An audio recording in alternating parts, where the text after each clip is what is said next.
강간 사건으로 상담을 하다 보면 고소인이 전 여자친구인 경우가 참 많은데요. 나는 상대방도 동의하는 정상적인 성관계였다고 생각을 했는데 상대방은 그렇지 않다고 주장하면서 결국 고소까지 해오는 경우, 억울함을 호소하면서 어떻게 대응해야 할지 문의하시는 경우가 참 많습니다. 이에 대해서 오늘 설명드리겠습니다. 둘 사이에 다툼이 발생했고 헤어지는 과정에서 감정이 상한 고소인이 과거의 특정한 나를 이야기하면서 고소를 하는데요. 이날 나는 성관계를 원하지 않았는데 피고소인이 원해서 성관계를 하게 되었다고 주장하면서 강간으로 고소를 한다거나, 함께 술을 마시고 잠이 들었는데 내가 잠이 든 틈을 이용해서 피고소인이 성관계를 했다고 하면서 중간간으로 고소를 하는 경우들도 있고, 성관계를 하는 것에는 동의를 했지만 콘돔을 사용해서 하자고 했는데 피고소인이 콘돔을 사용하지 않은 채 성관계를 하려고 했고 거부 의사를 표시했는데도 강제로 성관계를 했다고 하면서 강간으로 고소를 하는 경우들도 있습니다. 또 심한 경우에는 원하지 않는다고 하자 뺨을 때리는 등 폭력을 행사한 후에 강간하였다라는 취지로 고소를 하는 경우도 있습니다. 당시에는 연인 관계였기 때문에 관계를 깨트리고 싶지 않아서 그냥 넘어갔지만 그날이 자꾸 생각나고 화가 나고 억울하다고 호소를 하는 경우가 많은데요. 이 중에 뺨을 때리는 등 폭행을 행사한 후 간음한 경우에는 죄가 성립되지만, 그렇지 않은 경우인데도 감정이 안 좋아서 보복성으로 고소를 하는 경우들도 있는데, 후자의 경우라 하더라도 형사사건에서는 고소인의 진술이 증거가 되어서 형사처벌을 받을 수도 있기 때문에 잘 준비해서 방어해야 합니다. 고소인이 고소를 하게 되면 담당 수사관은 먼저 고소인에 대한 조사부터 진행합니다. 이후 피고소인에게 연락해서 고소가 되었으니 나와서 조사를 받아야 한다고 말하는데요. 이때 아무런 준비도 하지 않은 채 나오라는 날짜에 바로 나가서 조사를 받으면 안 됩니다. 이런 경우 수사관에게 고소장 내용에 대해 정보공개 청구를 해서 확인한 후에 조사를 받겠다, 또는 변호사를 선임해서 조사를 받으러 나가겠다라는 취지의 말을 한 후에 먼저 고소장에 대한 정보공개 청구부터 해야 합니다. 어떻게 보면 고소인의 진술을 사실이라고 생각하면서 이 피고소인을 조사하면, 사실 원칙은 제3자적 지위에서 누구 말이 맞는지 판단한다는 취지에서 이제 사실관계를 조사한다, 이런 걸로 조사를 해야 되는데, 막상 이제 피고소인 입장에서 조사를 받으러 나가보면 약간 수사관마다 뉘앙스나 뭐 하는 말들의 내용을 들어보면, 아, 이 수사관은 이미 고소인의 말이 진실이고 이 피고소인이 뭐 강간을 범했다고 단정짓고 있구나, 이렇게 느껴지는 경우들도 있고 아닌 경우도 있고, 좀 수사관마다 그거 좀 다른 것 같아요. 좀 구체적으로 고소인이 이렇게 진술했는데 맞아요? 라고 물어보는 경우도 있고. 이것도 약간 수사관마다 조금 다른데요. 질문을 해서 그날 뭐 어떤 일이 있었어요, 그래서 또 얘기하면 그 다음에는요 이런 식으로 피고소인 진술을 먼저 받은 다음에 그 중에 고소인하고 진술이 맞지 않는 부분이 있으면 이제 고소인은 지금 조사 받으면서 이렇게 했다고 하던데 이게 아니냐, 이런 식으로 질문 들어오시는 경우들도 있고, 처음부터 고소인이 이렇게 피해 사실 진술을 하는데 그런 사실 있나요? 뭐 이렇게 물어보시는 경우도 있고, 약간 수사관마다 좀 다른 것 같아요. 정보공개 청구는 인터넷 사이트에서도 가능하고 보통 10일 이내에 받을 수 있습니다. 이후 고소장 내용을 보면서 그날 부근의 대화 내역을 확인합니다. 만약 메시지를 지웠다면 포렌식 업체에 의뢰해서 내용을 복원해야 합니다. 그리고 그날의 동선을 확인해서 만약 최근의 일이라면 CCTV가 있는지도 확인한 후 확보해야 합니다. 보통 2주 내지 한 달까지는 보관되어 있으니 이 기간 내라면 CCTV 위치와 관리자를 확인한 후에 아직 보관 중이라고 하면 이에 대해 증거보전 신청을 해서 확보해야 합니다. 또한 그날, 그 전 및 그 이후에 함께 찍은 사진이 있는지도 확인해야 합니다. 이런 자료들을 확인한 후 변호사와 반드시 상담이라도 받으셔야 합니다. 만약 어떤 자료들을 어떻게 확인하고 확보해야 하는지 잘 모르겠다면 그때에도 변호사와의 상담을 먼저 진행한 후에 증거 자료들을 정리하고 확보해야 합니다. 이때 주의해야 할 점은, 고소가 되었다는 연락을 받으면 고소인, 즉 전 여자친구에게 연락해서 항의를 하는 경우가 있는데, 전 여자친구에게 절대로 연락을 하면 안 됩니다.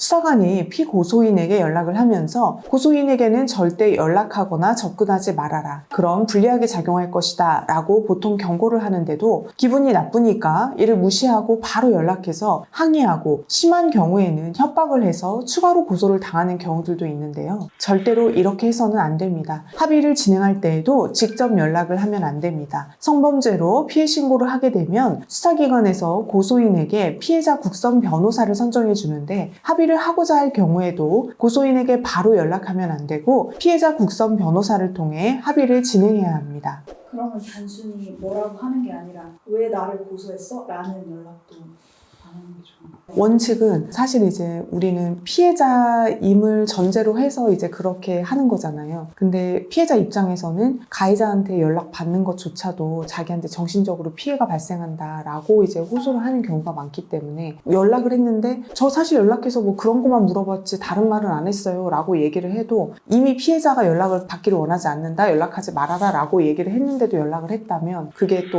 안 좋은 영향을 미칠 수 있죠, 사건에. 성범죄로도 연관이 돼 있었는데 채무 문제가 엮여 있다든가 이런 다른 얘기만을 해도 안 된다. 그게 문제예요. 그게 사실 채무 관계가 엮여 있는 경우가 좀 많거든요. 남자친구가 이제 돈을 빌려주고 했는데 관계가 종료됐는데 여자친구는 강간으로 고소를 했고 근데 나는 돈을 여전히 못 받았고 그래서 막 연락을 해요. 그러면 또 여자친구가 스토킹으로 또 신고를 하거든요. 어떤 경우에는 좀 약간 악용되는 경우들도 있거든요. 사실 돈 받을 게 있기 때문에 연락을 할 수밖에 없고 찾아갈 수밖에 없는데 그거를 또 그런 식으로 고소를 하니까 굉장히 조심스러운 거고, 그런 경우에는 사실은 변호사를 선임해서 변호사를 통해서 이제 연락을 하는 게 그런 위험성을 낮출 수 있겠죠. 사실은 조심하시는 게 가장 좋죠. 안 그러면 무슨 이유를 대서라도 그쪽에서는 또 이거를 문제 삼을 수도 있기 때문에 뭐 추가적으로 고소를 할 수도 있는 거고, 고소할 수 있는 사항이 아니라고 한다면 본인이 신고를 했는데 이 사람이 그걸 알고도 나한테 연락해서 막 나를 너무 힘들게 했다 하면서 2차 피해를 가했다 이러면서 엄벌에 처해달라 이런 식으로 탄원서를 내기도 하거든요.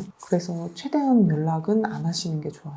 그리고 조사를 받으러 나가기 전까지는 경찰의 연락을 잘 받아야 합니다. 담당 수사관의 연락처를 저장해 놓고 만약 일을 하는 중이어서 전화를 받지 못했다면 반드시 콜백을 하거나 문자를 남겨야 합니다. 연락이 잘 되지 않는 경우 수사기관에게 안 좋은 인상을 남기게 되고 여러 차례 받지 않으면 체포영장이 발부될 수도 있습니다.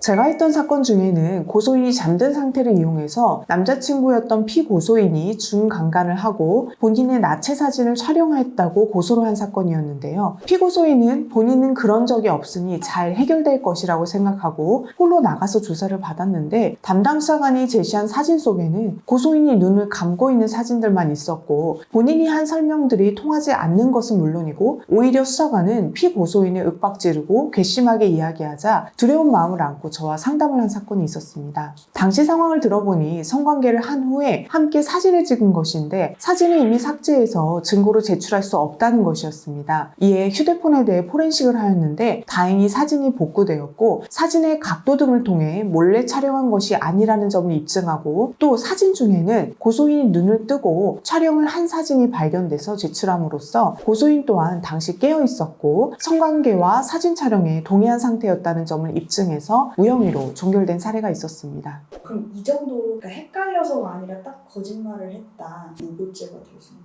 지금 설명드린 사례처럼 나는 동의하지 않았다 사진 촬영에, 근데 이 사람이 나 몰래 내 나체 사진을 찍었다라고 고소를 했는데 근데 실제로 이후에 그 휴대폰을 포렌식했더니 거기에 눈을 뜨고 카메라 렌즈를 응시하고 같이 찍은 사진들, 막 포즈 취하는 사진들 이런 게 나왔을 경우에는 너무나 명백하게 거짓말이잖아요. 그럴 경우에는 이제 무고로 고소를 할 수 있는 거고, 무고라는 것도 처벌받는 거고 범죄 중에 하나이기 때문에 그것도 사실은 입증이 돼야 돼요. 이 사람이 거짓말한 거다라는 점에 대해서. 근데 만약에 그런 증거들이 없다면 무고로 고소를 해도 증거 불충분으로 처벌이 안 될 수도 있어요. 예를 들어서 뭐 정말 쉽게 동의하에 성관계를 했는데 피해자가 나는 원하지 않았는데 강제로 이제 성관계를 한 거다라고 하면서 고소를 했어요. 그럼 사실 피고소인 입장에서는 되게 억울하잖아요. 근데 아무런 증거도 없고 둘 사이에 진술밖에 없는 경우에, 근데 다행히 그 사건에서는 무혐의로 이제 종결이 됐어요.